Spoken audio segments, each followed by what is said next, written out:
for joining the Broadway Drumming 101 podcast with your host, Clayton Craddock.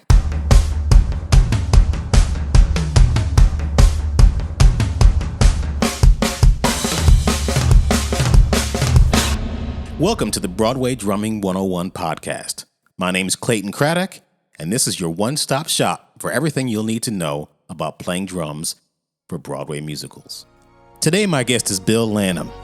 He's an amazing drummer here in New York City, and he's worked with a whole bunch of different people. Lesley Gore, Melba Moore, Deborah Gibson, Fantasia, Eartha Kitt, and Ricky Martin, just to name a few. On Broadway, he's held the percussion chair at Wonderland and Jekyll and Hyde and the drum chair at Les Mis, South Pacific, Evita, and Cats. I'm honored to have him on my podcast. Stay tuned.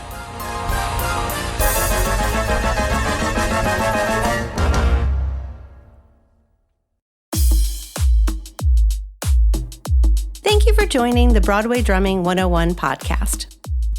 If you like what you hear on the show, subscribe to the Broadway Drumming 101 newsletter at broadwaydrumming101.substack.com.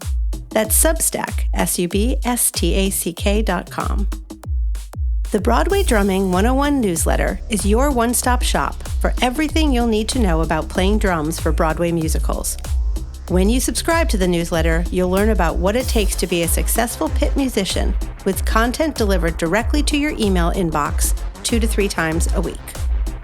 As a paying subscriber, you'll receive behind-the-scenes access to the life of a musician who makes a living on Broadway.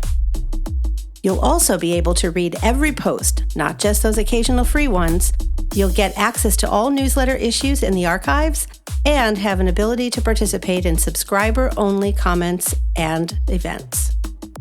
If you become a founding member for a gift of only $75, you'll receive discounted private drum lessons and a 25% discount on future promotional products. If you'd like to make a direct contribution to the production of this show, you can reach us at Venmo at Clayton-Craddock, Cash App at Syncopated, that's CINCOPATED, or PayPal at Clayton Craddock. Any amount of support will be appreciated. Thank you for listening.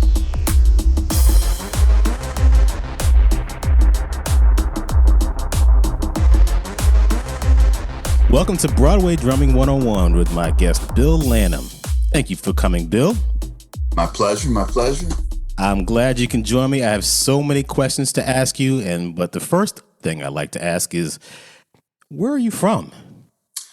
Originally from Lindenhurst, Long Island. Lindenhurst is a town on the border of Nassau and Suffolk, South Shore of Long Island.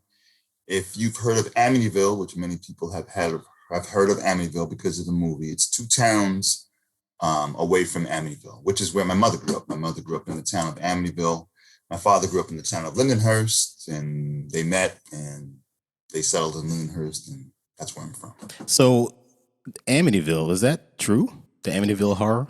It's what happened in the house with the first. I didn't see any of the movies because I'm not into that kind of thing. Okay. But I didn't. What happened in the house was a true story. Long story short, a man, or actually it was the son of a family, he shot his whole family. Wow. And there were stories of, voices told him to do it, and things were flying around in rooms, blah, blah, blah. And hence, I believe that's what the first movie was made about. And then, of course, the whole series kind of went on. But yes, true story. It was in the papers. It was I think, actually, I was going to name names, but I shouldn't name names. But anyway, yeah, the story was in the paper about the family and what went on. And yeah, you can Google it, look it up, and yeah. Interesting. Did you start? When did you start playing drums? Was it when you were in elementary school, and middle school, high school? Yeah, I started playing drums in elementary school. Obviously, before that, buckets and all that stuff. But come from a musical family. Mom's a classically trained pianist. Dad is a vocalist who came from a family of vocalists. And his oldest brother was a jazz piano player who played with Art Blakey. So, music kind of was in the genes. So, yeah, started taking formal lessons on drums in fourth grade. Actually started on piano like a year earlier, and then started taking formal drum lessons fourth grade, and then stuck with it. And I was fortunate enough to be in a high school. Lindenhurst High School had a great music department. Were you in the marching jazz band? Sorry? Were you in the marching band? Oh yeah. I was about to say that. Great jazz, great music department, marching band, and I should say jazz band, and the marching band. We competed. We had a guy. Our music director there. He was heavily into marching band, so we competed. We competed against other schools. We would march in parades. We would go in competitions. We would travel. Tri-state area. A couple times we went out of state, Washington D.C. Various places. So yeah, we marched. Marching band season started for us in high school in August. We went to band camp for 2 weeks in August. We learned our show, or what would be our halftime show for our local football teams, which is where we would kind of use that for practice. And then on other weekends, we would travel to other schools that had competitions and so forth. And we went, I would say August through first couple of weeks of November. And I remember being at some marching band competitions, and it was freezing out there. And oh man, trying to play drums with without gloves, or sometimes they would let us wear like gloves that would match our uniforms, and that would be kind of cumbersome, especially if you're playing snare drum or something that required some more technical proficiency than either playing cymbals or bass drum, So, are your parents still around? No, unfortunately not. Mom passed away about 10 years ago, and Dad passed away in 1980. So yeah, I was wondering if they wound up being professional and they my dad and his brothers, they had a doo-wop group when they were younger, and they actually they had cut some records. They performed, they cut records. I actually have a CD of a compilation of some of the recordings that they did along with some others who were on the record label that they were on. They were on if you're familiar with old Bugs Bunny cartoons, everything was Acme this, Acme that, Acme Dynamite. Soap, Acme Dynamite. Yeah. So they were on a label called Acme Records, which was based on Long Island, with a bunch of other groups. And about maybe 20 years ago, or maybe 25 years ago, a guy put out a CD, the best of Acme Records, and about 4 or 5 of their cuts are on it. And, oh wow! Yeah, my uncle, who was the lead singer in the group, Richard Lanham, is still alive, and he lives in Manhattan, still performs. He actually did probably the most professional performing out of all my dad's uncles, out of all my dad's brothers. He did a lot of off-Broadway stuff. He toured with the Ink Spots, Harry Belafonte, bunch of club dates. And yeah, so he has been and still is, to whatever extent he can, a working vocalist. So mom never played professionally. She ended up becoming she also majored in geography and elementary ed. So she was a school teacher for most of her professional career. But she always, her piano playing was great. She played great piano. Did you ever play with them? I never played with them. No, you mean my father's group? Yeah. No, because of the age factor. By the time they stopped performing, I probably wasn't even born yet. And I never played with them. I did get a chance to hear them sing one night at my uncle's house. They all kind of gathered there and did just jammed one night. I was like, wow, all my uncles are singing. So, and I actually have done gigs with my uncle, who was a singer. I've done gigs with him and performed with him. So, yeah. When you were growing up in in high school, junior high, who were some of your musical influences? Like like either musical other than your like family. Did you have other musical influences, and who were some of your drumming influences?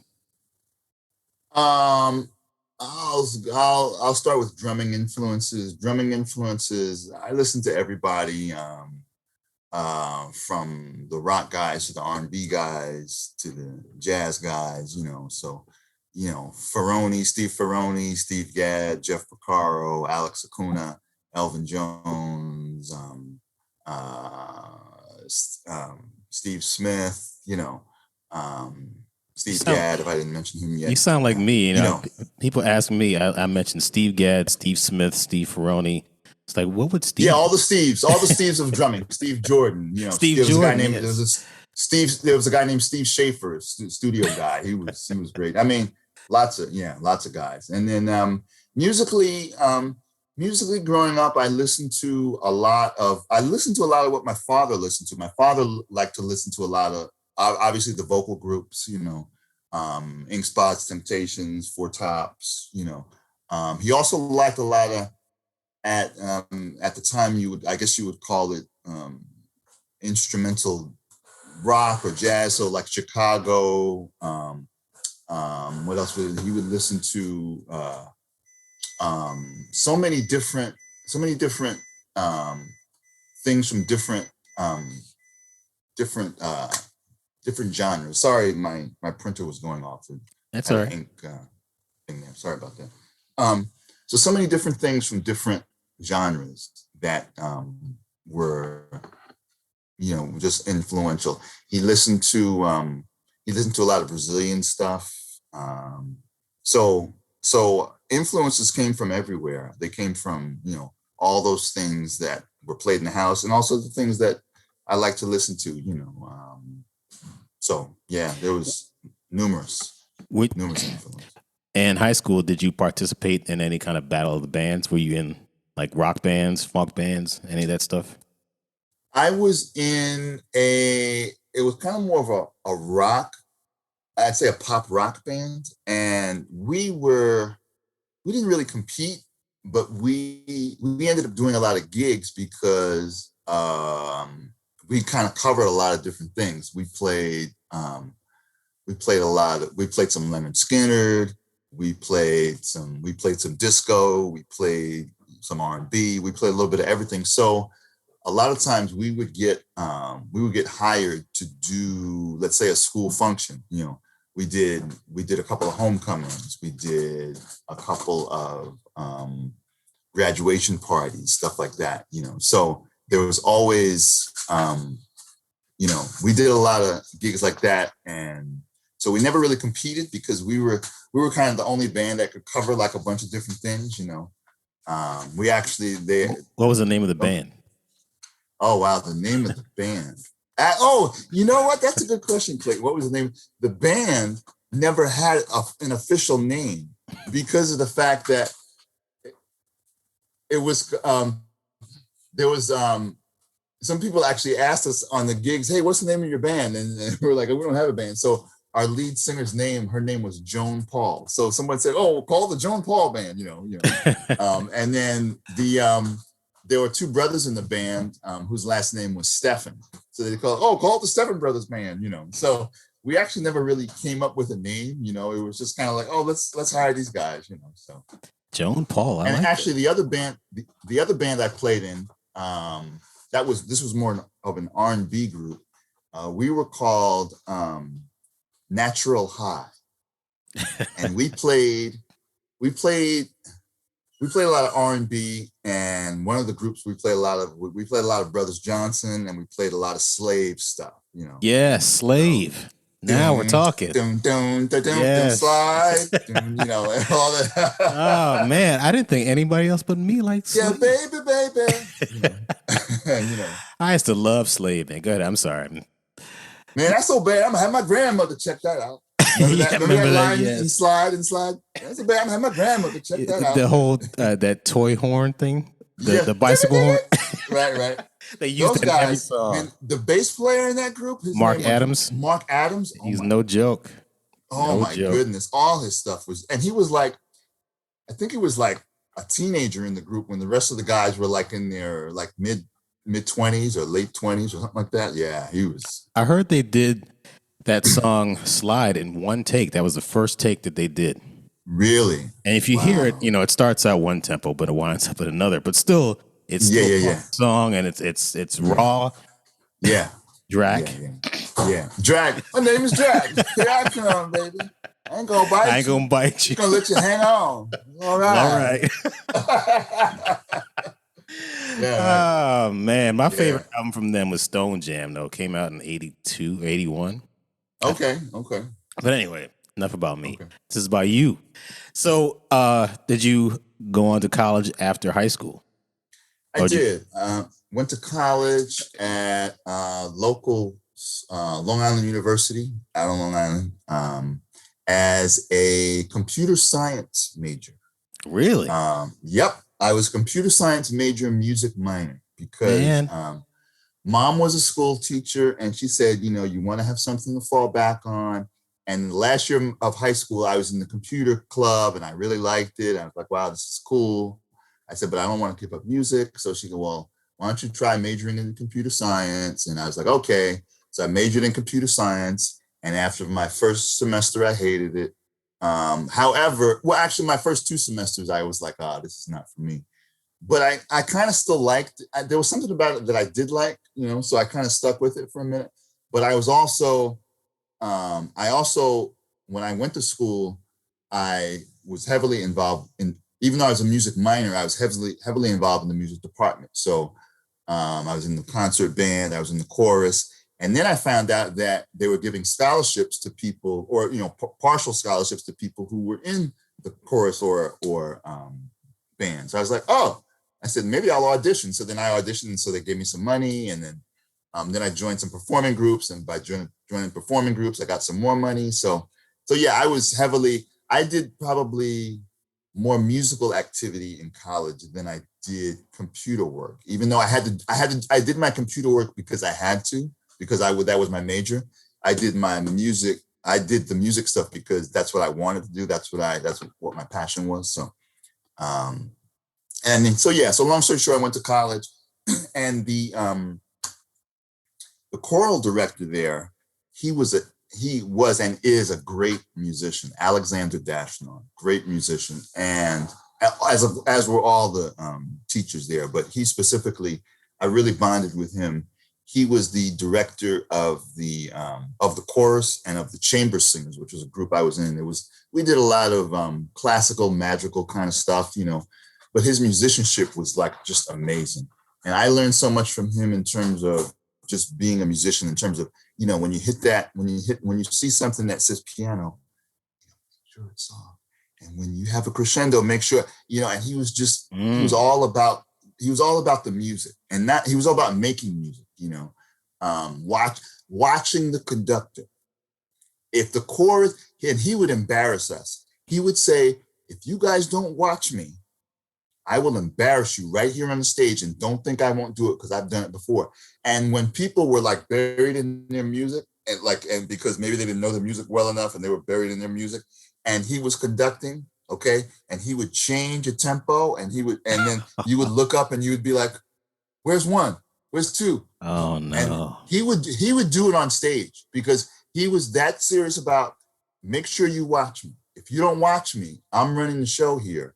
Make sure you watch me because I will embarrass you. And he did that as a way of teaching us to make sure, okay, it's okay to look at your music. Obviously, not everything's going to be memorized, but make sure you're also, you're checking in and seeing what's going on.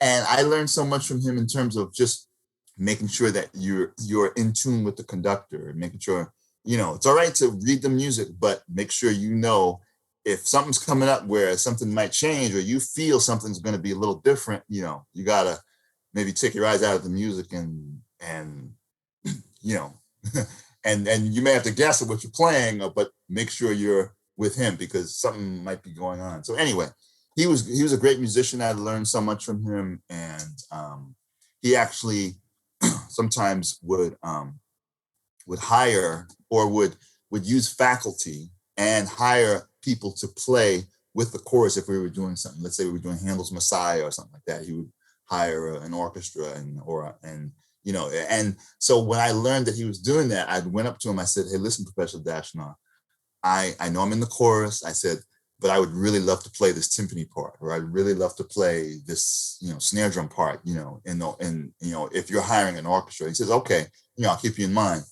And he did that a couple of times where he hired an orchestra. He says, "Okay, I have a timpanist," and he'd say, "Okay, yeah, you don't have to sing. I want you to play timpani." And I'd be like, "Great," and so it was a great experience because I got a chance as a college student to sing, obviously with the chorus, but also got a chance to play with other professionals, and it was that style, that discipline I was able to get and learn. So that was a nice experience. So you were a computer science major in the early 80s, but you were passionate about music, and all of your efforts went towards music in college. Did you wind up getting a degree in computer science?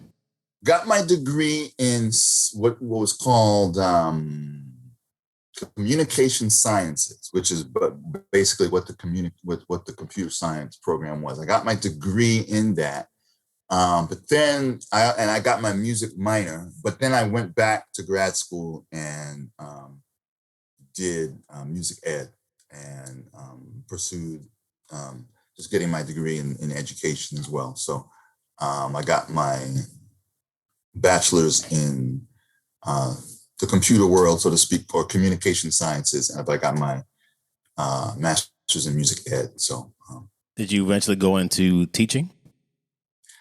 I actually, it's funny. I fell into a couple of teaching positions when I was student teaching. I fell into a position. I was student teaching with another drummer friend of mine who taught in the Amityville School District. His name is Everett Collins. He was the drummer. He was a drummer for the Isley Brothers, touring drummer for the Isley Brothers, who also went to the same. Isley Brothers and Everett also went to the same college I went to, CW Post, Long Island University. Anyway, and he's an old family. He's a family friend from way back. So I student taught with him in Amityville for a month, and the chorus teacher who they had just hired got another job. And so she left. And so they asked me after 1 month of student teaching to take over her choruses and her classes for a couple of weeks. So I said, all right. And they asked Everett, "Hey, can you handle this?" "Yeah, he can handle it." So I did that for a couple of weeks. So I was student teaching and getting paid, which was kind of cool. And it really helped me get my piano chops together too, because I had to kind of, somewhat accompany the chorus. So I was, use my limited skills on mallets to kind of play on the piano, at least chords and stuff. So I did that for a couple of weeks, and then they were interviewing people and said, "Oh, we don't like this person. We don't like this person." Said, "Well, Al, can you stay on for another couple of weeks?" "Sure, no problem." And then at the end of my student teaching, they said, "Would you like to stay on for the rest of the year as a permanent sub?" And I said, "Sure." So I said, "Okay." So I stayed on for the rest of the year as a permanent sub, teaching 2 courses and general music, and then was officially offered that position the following school year, and started the year again at that school. And then that was the year that I also by that point was doing some subbing on Broadway. I was subbing on shows and stuff, playing drums. And at that point, I got the call to go on the first national tour of Les Misérables as the drummer. Before we go into that, yeah, you finished grad school, then you decided to move to New York? I was already in New York because Lindenhurst, I was living on Long Island. Lindenhurst, the town I grew up in, is a town, is a city on Long Island. So I was already in New York. So I mean, like I was in New York. You just commuting back and forth? Yeah, commuting back and forth. On the train, it's maybe about an hour outside of town. Okay. Yeah. So you didn't. So no, I was. Sorry. You didn't move into the city at all. You were just going back and forth. No, yeah, I never moved into the city, so to speak. I was living in Suffolk County, but it was a community. It was a the commute was was fine. I could do that, so it wasn't a big deal. So, Yeah. what got you into doing shows? The first I started doing a lot of community theater when I was in college. That was one of the things I did that kind of like I said before, I was doing a lot of music stuff when I was in college, and I was doing a lot of community theater. So doing a lot of shows that were in community theaters, and name got around. Hire Bill for this, hire Bill for that, and then my name, I started, getting a lot of work there. And then I started taking lessons with a guy in New York who was doing a lot of shows. I started taking timpani lessons from him. And we built up a relationship, and he was doing some shows. He said, why don't you come down and sit in the pit with me here? So I started sitting in pits and watching him, meeting some people. And then through him, I started subbing on some shows, and then some shows on Broadway, and then, started doing the Broadway thing. What was the first show that you subbed on? The first show I subbed on was a show called Song and Dance, which was an Andrew Lloyd Webber show, initially starring Betty Buckley, initially starring Bernadette Peters, but then Betty Buckley came in at the end when I subbed on it. So, funny thing about that with me was I subbed on it once, and then the show closed like a couple of weeks later. Yeah. I was like, Back when you first started, did they have a conductor cam? Nope, no conductor cam. So what you would do, back in the day, which is like late 80s, mid to late 80s, you'd go in, you would bring your Sony Walkman cassette recorder, record the show. That would be your practice tape. Record that show, and then basically you would take as many notes as you could on. You would make a photocopy of the book of the part, and you would make as many notes as you could. Oh, the conductor gives a downbeat here, or he subdivides here. But stuff is, it's only so much you can write down as something is going on in performance. If you're at rehearsal, then you can kind of sketch stuff in, but in performance, it's like you only get so much, so you would rely a lot on your notes, and also talking to the player you're subbing for. Hey, how does a conductor conduct this measure? Are there subdivisions? Are there, where does he retard? Where does he cut off? All that stuff. So so there was no video. So you would go back numerous times to watch. My policy was always, and my policy still is to watch at least 3 or 4 times. If not, I would sometimes go watch 5 times, 6 times, because there was no video, there was no conductor cam, Nowadays, you have people making conductor videos, which is great, which is really helpful, Not only you may not have to go back as many times, but then now you can rewind and you can see all those details that you would need to play the drum book or play any book, so that you would know what the conductor is doing. So yeah, no conductor videos back in the late 80s and so forth. So. Thank you for listening to the Broadway Drumming 101 podcast. My name is Clayton Craddock, and you're listening to Bill Lanham. He is my guest today, and this is just part 1 of our 2-part conversation. In part 2 of our conversation, you're going to hear how he got the first national tour of Les Mis, how he wound up getting the Broadway chair for Les Mis and doing it for 12 years straight. He talks about his experiences at South Pacific, Evita, Cats, and many others. But we also talk about what are the things that drummers should never do in a Broadway pit, and what are the things drummers should always do in a Broadway pit. Stay tuned. Thank you for listening.